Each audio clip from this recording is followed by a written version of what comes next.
Alors, structure de la matière, TD6, exercice 6.2.2. On nous demande de donner l'expression de sigma, la densité de charge de polarisation, en fonction de epsilon, la constante de permittivité, la permittivité du matériau, et de E externe, le champ électrique externe qu'on a appliqué, que l'utilisateur a appliqué. Alors, on est toujours dans le même système. On a toujours notre lame ici diélectrique, infinie, avec notre champ E externe, qui provoque l'accumulation de charge moins, qui provoque la polarisation du matériau, donc charge moins et charge plus. On a toujours notre champ ici, E lame, E interne, et le champ dû à la polarisation, à cet effet de polarisation, et le vecteur polarisation ici, P. Alors, sigma, on sait par définition que c'est P scalaire N. D'accord? Alors, N, bah, c'est la normale à la surface qu'on choisit. Donc, ici, si la normale, si on choisit cette surface-là, la normale, elle est orientée de cette manière-là. Donc, on voit que P et N sont dans le même sens. Ça veut dire que sigma sera positif. En revanche, ici, si on prend la normale à cette surface-là, si je l'appelle N1 et ça N2, et si P et N ont des sens qui sont opposés, ce qui veut dire que le produit scalaire sera négatif, et on retrouve bien une densité surfacique de charge qui est négative. Alors, on va s'intéresser à la norme de sigma, d'accord? Et puis bah, après, on aura juste à changer le signe pour dire à quelle surface ça appartient. Comme tout ce beau monde est collinéaire, je vais juste faire sauter les vecteurs et je vais écrire que P qui est égal à epsilon 0 qui E interne est égal à sigma avec sigma supérieur à 0. Ça veut dire qu'on s'intéresse à cette partie-là, donc la partie de densité de charge positive du diélectrique. Ok? Donc tout le raisonnement est le même pour la partie où c'est négatif, juste à rajouter un moins, c'est vraiment, voilà, ça je le referai pas. Donc, ça veut dire que sigma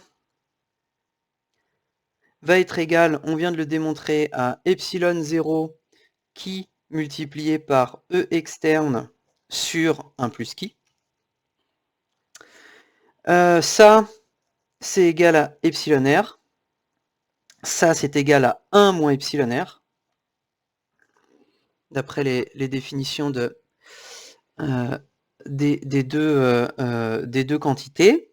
Donc, ça veut dire que ça va être égal à epsilon 0 sur epsilon r fois 1 moins epsilon r fois E extérieur. Ah, on voit pas mon E extérieur.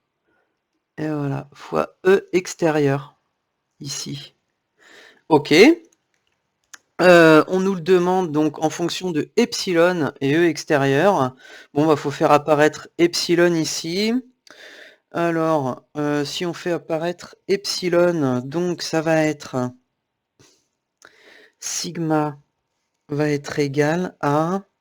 Alors, comment on va faire apparaître ce petit epsilon?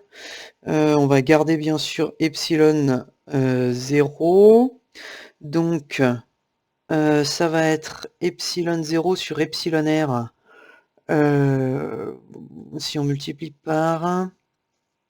Alors, ça y est, là, je suis bloqué par ce truc-là. C'est ça, faut que je multiplie par epsilon 0.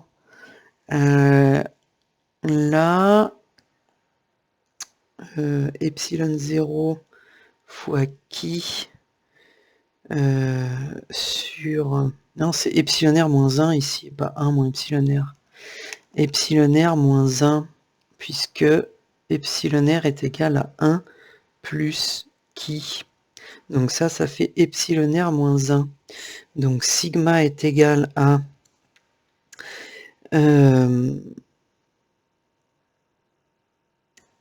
epsilon 0, epsilon r sur epsilon r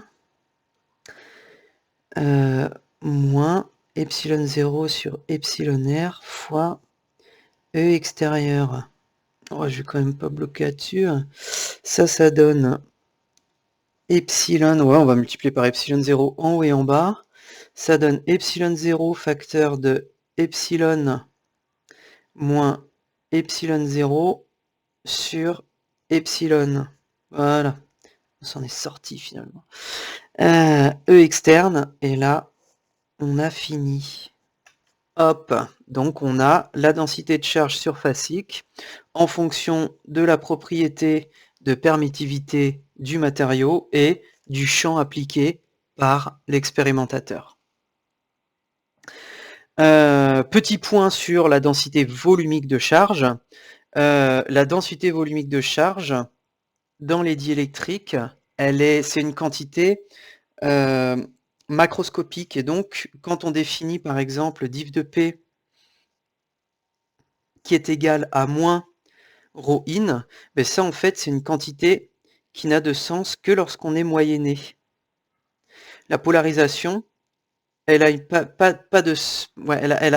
du sens au niveau macroscopique, au niveau du Moyen-Âge. Et donc en fait au niveau du Moyen-Âge dans un diélectrique, ça va toujours être nul. D'accord, il y a en moyenne autant de charge plus que de charge moins, puisque la matière est neutre. On se retrouve avec souvent l'équation div de P dans un diélectrique égale 0 qui est vérifiée. Et ça veut dire quoi? Ça veut dire que P est égal à une constante et que très souvent P est donc uniforme à l'intérieur du diélectrique.